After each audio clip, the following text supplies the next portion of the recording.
அனைவரின் ஆதரவோடு நமது திராவிட மாடல் அரசின் 1 டிரில்லியன் பொருளாதார இலக்கை எட்டிடும் முயற்சிகளில் 2024 ஆண்டு தொடக்கமே உலக முதலீட்டாளர் மாநாடு வெற்றியாக அமைந்தது.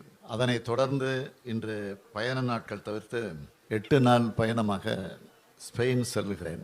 பிப்ரவரி 7ஆம் தேதி காலை சென்னை திரும்புகிறேன். என்னுடைய கடந்த கால வெளிநாட்டு பயணங்களை பொறுத்த வரைக்கும் கடந்த 2022ஆம் ஆண்டு தொழில் முதலீடுகளை ஈர்க்கிறதற்காக ஐக்கிய அரபு நாடுகளுக்கு சென்றிருந்தேன்.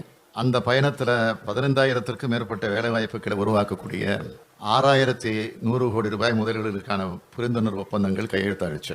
அதே போல 2023ஆம் ஆண்டு மே மாதம் சிங்கப்பூர் மற்றும் ஜப்பான் நாடுகளுக்கு சென்றதில் 2000த்துக்கும் மேற்பட்ட வேலைவாய்ப்புகளை உருவாக்கக்கூடிய 1,342 கோடி ரூபாய் முதலீடுகளுக்கான புரிந்துணர்வு ஒப்பந்தங்கள் கையெழுத்தாச்சு. இந்த 2 பயணங்கள் மூலமாக 17,000த்திற்கும் மேற்பட்ட வேலைவாய்ப்புகளை உருவாக்கக்கூடிய 7,442 கோடி ரூபாய் முதலீடுகளுக்கான புரிந்துணர்வு ஒப்பந்தங்கள் மேற்கொள்ளப்பட்டன. இந்த புரிந்துணர்வு ஒப்பந்தங்களுக்கு வேகமாக செயல் வடிவம் கொடுத்தால்தான் பல நிறுவனங்கள் தங்களோட தொழிற்சாலைகளை தமிழ்நாட்டில் நிறுவ தொடங்கியிருக்காங்க. எடுத்துக்காட்டா ஜப்பான் நாட்டை சேர்ந்த ஓம்ரான் மற்றும் மிட்சுபிஷி போன்ற நிறுவனங்கள் தங்களோட தொழிற்சாலைகளை நிறுவ தொடங்கிட்டாங்க. குறிப்பா சொல்லணும்னா புரிந்துணர்வு ஒப்பந்தம் மேற்கொண்ட 2 மாதங்களில் ஓம்ரான் நிறுவனத்தோட தொழிற்சாலைக்கு அடிக்கல் நாட்டி வைக்கப்பட்டு கட்டுமான பணிகள் நடைபெற்று வருகின்றன. இதே மாதிரி சிங்கப்பூர் நாட்டை சார்ந்த கேபிட்டல் லேண்ட் நிறுவனத்தோட ஐடி பூங்காவை சமீபத்தில் தொடங்கி வச்சோம். ஐக்கிய அரபு நாடுகளில் மேற்கொண்ட புரிந்துணர்வு ஒப்பந்தங்களில் லூலு பன்னாட்டு குழுமம் கோயம்புத்தூர்ல தன்னோட திட்டத்தை துவக்கி இருக்கு.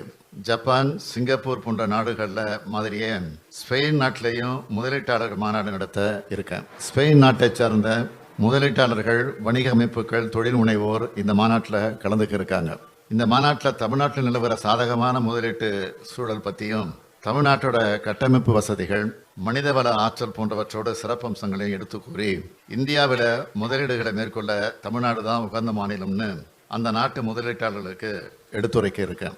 இந்த பயணத்தின் போது ரோஹா மற்றும் கெஸ்டாம்ப் உட்பட சில பெரும் தொழில் நிறுவனங்களுடன் இன்வெஸ்ட் ஸ்பெயின் என்னும் முதலீட்டு அமைப்புடன் நேரடி பேச்சுவார்த்தைகளை மேற்கொள்ளப்பட இருக்கு. இந்த பயணத்தின் மூலமா ஐரோப்பிய நாடுகளோட கவனத்தையும் ஈர்த்து அந்த நாடுகளில் இருந்தும் முதலீடுகளை பெருமளவு ஈர்க்க முடியும்னு நம்புகிறேன். எனவே உங்கள் அனைவருடைய வாழ்த்துக்களோடு இந்த பயணம் வெற்றி பெற வேண்டும் என்று நினைக்கிறேன். வெளிநாட்டு பயணம் வெற்றி அடைய வாழ்த்துக்கள். அதாவது பெரிய நிறுவனம் ஏதாவது வர வாய்ப்பு இருக்கிறதா? எவ்வளவு எக்ஸ்பெக்ட் பண்றோம் sir? Investment how much crore sir? நான் போயிட்டு வந்த பிறகு அதெல்லாம் விளக்கமா சொல்றேன். பாதகம் செய்பவரை கண்டால் நாம் பயங்கொள்ளலாகாது பாப்பா, மோதி மிதித்து விடு பாப்பா, அவர் முகத்தில் உமிழ்ந்து விடு பாப்பா.